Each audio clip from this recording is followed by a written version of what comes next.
Hello, my beautiful people. It's your bad girl of the Black Hills, Virgo the Vixen. And today I'm with the winner of the feature artist of the Drag Collective's May month. Welcome, Jack McIntyre. Jack, welcome. Hello. And how have you been doing? Doing good. Mainly keeping busy. All right. I know we haven't done one of these in a while, so I'm a little bit rusty, so please bear with me. And first, let me just address the wig and the outfit. I know I look like I'm from the 70s, and for the honest fact, I am from the 70s. And no snide comments about my age, okay? I am that old. Okay, Jack, so let's make this about you instead. Tell us about your first time on stage.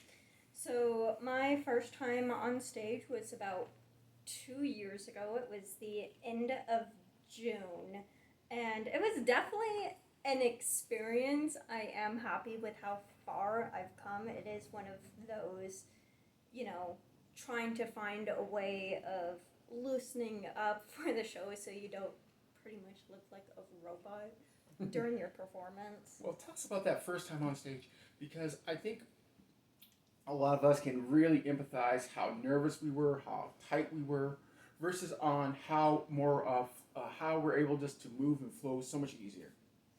It's definitely nerve-wracking.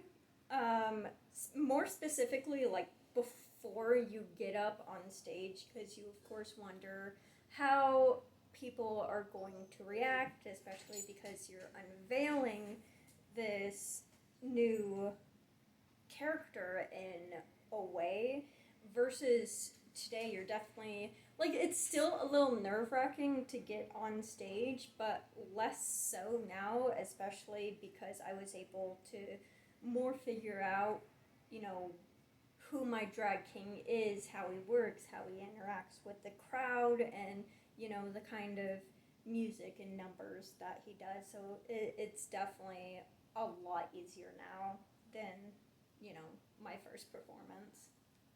Now, my next question is, how did you come up with the name Jack McIntyre? And tell me, what are some of the things that gave you the kind of the inspiration for Jack? Honestly, I'm not entirely sure how I came up with the name, because I know a lot of people with their drag persona, it's almost like a play on words. But for me, I couldn't specifically come up with one. But all I knew was I always liked the name Jack because it is very, gender fluid for it. And in general, I also just like the name McIntyre. It was originally sort of, when I first came up with him, he was this very suave personality,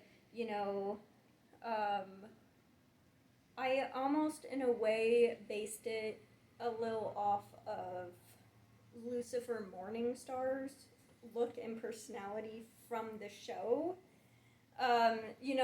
Just I'll give you credit. That was actually kind of pretty cool if you Yep. think about it. I will give you credit on that. because he's just this very suave and handsome person, but also likes to party as well. So it just came up with the whole gentleman rocker persona, to where he does have those numbers to where, he's in a suit, everything like that, more sophisticated, and then other looks to where he just looks like a complete rocker or even a party boy or anything in between with that. Well, now let's go to something I think a little bit. I think everyone's going to enjoy. You've been, you said for a couple years now. What is your favorite moment that you've had on stage so far up to this date?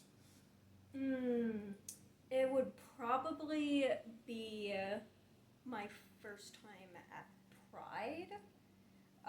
It was in between the night show, to where, I was just doing a number and then, do a little semi-seductive dance just to look up and see that, one of my friends was right in front of me. It's just like, oh, I know you. So did you kind of give that friend a little bit more than the average person? A little more. Sometimes it's sometimes you think it's just like, I don't know if it's easier to give a little more to someone you do know versus someone you don't know. I'm not sure. I guess it all depends on the actual person because, some people are just like, no, that's not really my thing. And then other people, really go along with it. As someone who likes to myself, who I love to interact with the crowd, I love to interact with those who are a little bit kind of I don't know, and I love interacting with those who, oh yeah, I'm right here, please, please, please. Yeah. Do you have any favorites when you're out in the crowd? How do you judge who you want to interact with? Probably just the people who actually look more open to it, because there are some people in the crowd. Like, I know a lot of, performers will want to go up to those people to where it's almost easy to tell that, it's their first time at a drag show, so they don't know how to react, but it's a lot more satisfying when you can tell, these people have been to drag shows, stuff like that, so they'll actually interact with you.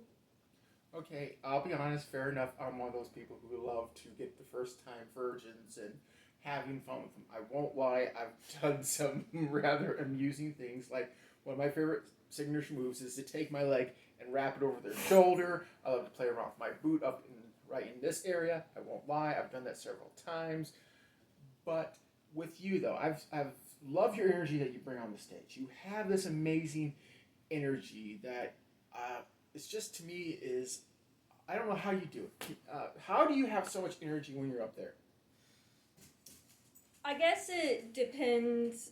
A lot of it is knowing the songs that I'm doing. I rarely do any of those to where it's semi-slower songs.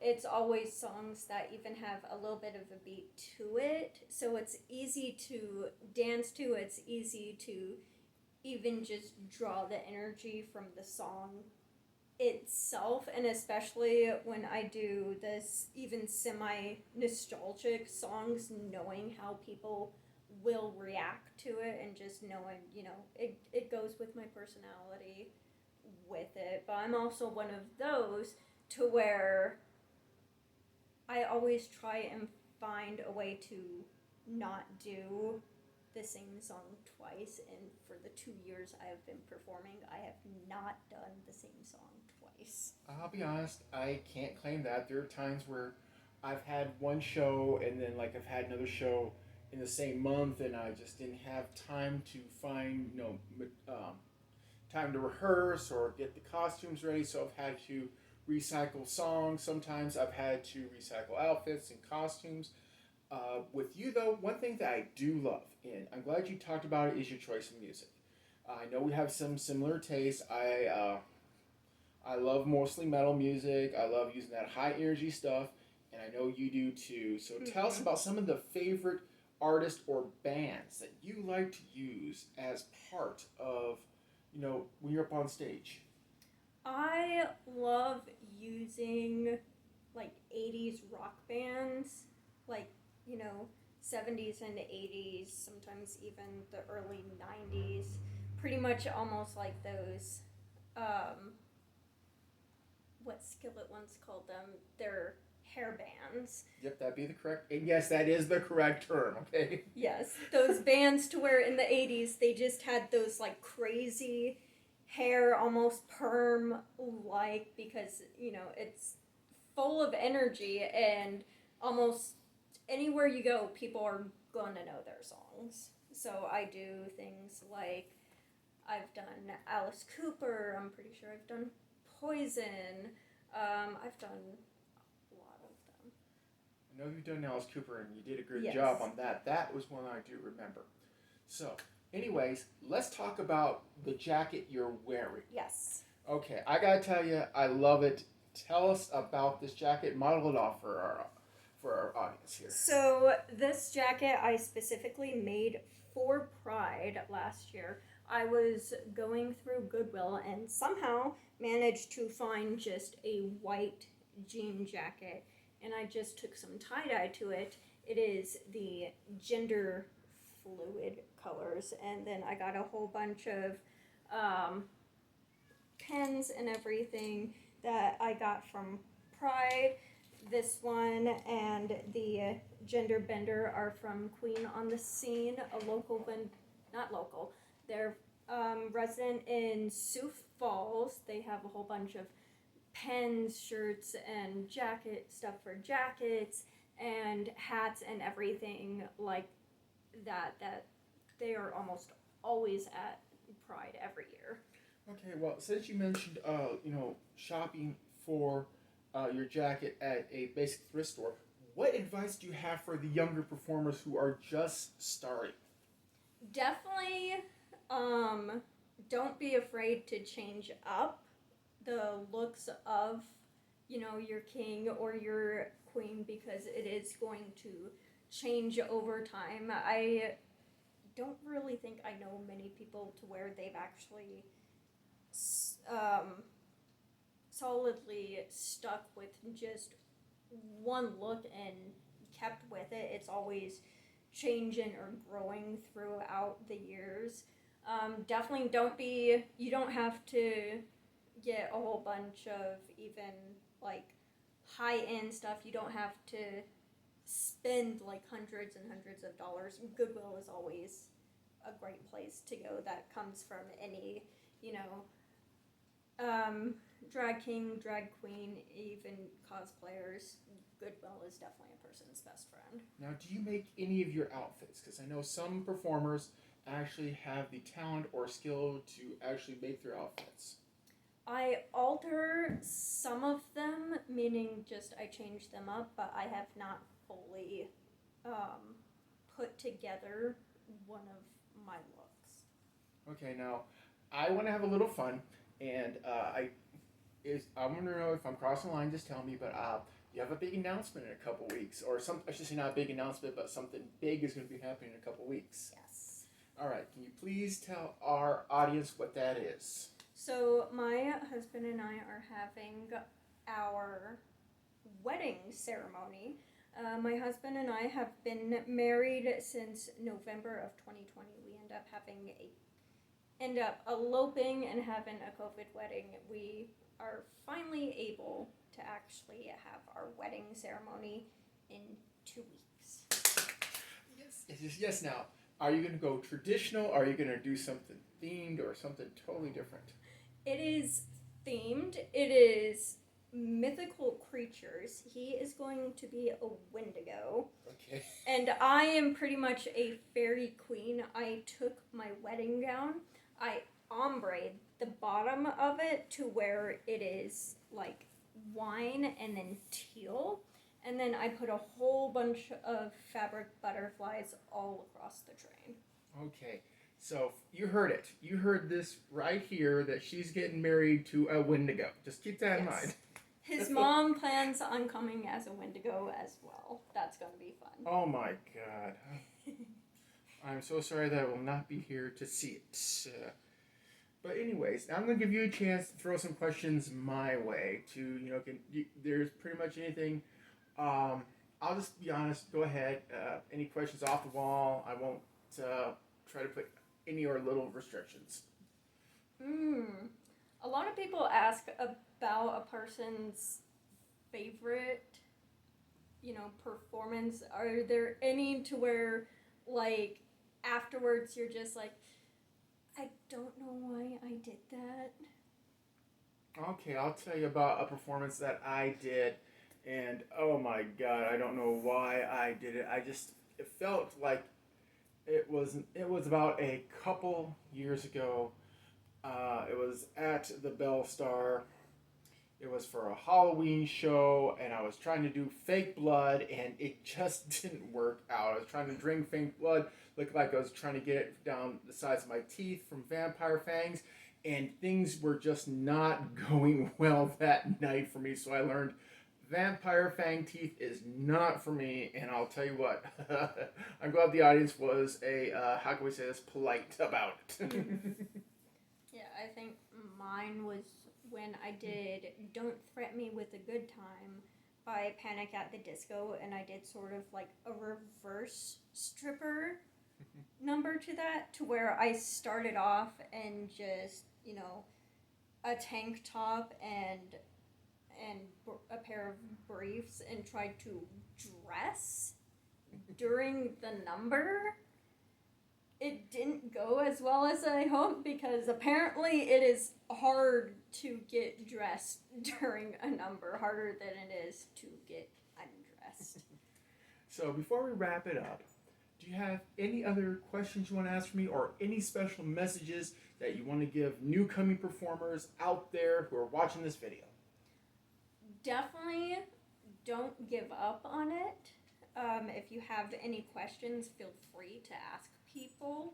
It's never wrong to actually have questions or be afraid when it comes to your drag persona, because I know a lot of people on stage make it look a lot easier than it actually is, but it is always worthwhile in the end, because that energy and the reaction from the crowds are always worth it for it. You get almost a high from it, and it is extremely fulfilling. So even if you're potentially even just thinking about it, or you don't know, feel free to ask questions and, even try one show. If it isn't for you, that's perfectly fine. If it is, can go from there, change it however you see fit, but it's definitely worthwhile in the end. I think that's probably one of the best speeches you probably give a new person. The second one I probably give is don't fall off the stage like I did. Or multiple people. I'm pretty sure all of us have fallen. At least your first performance, you didn't fall off the stage, so let's just say that. No, but during that strip number, the reverse Yeah, strip, I tried putting stiletto heels on, and I just immediately tripped. I'm just like, how do people do this? I can't. Well, Jack, I thank you so much for taking the time, and I wish you nothing more than happiness, love, and more success as the following year comes. Well, people, that's it for this month's featured artist. I just want to say, who's your vixen, and see you next month.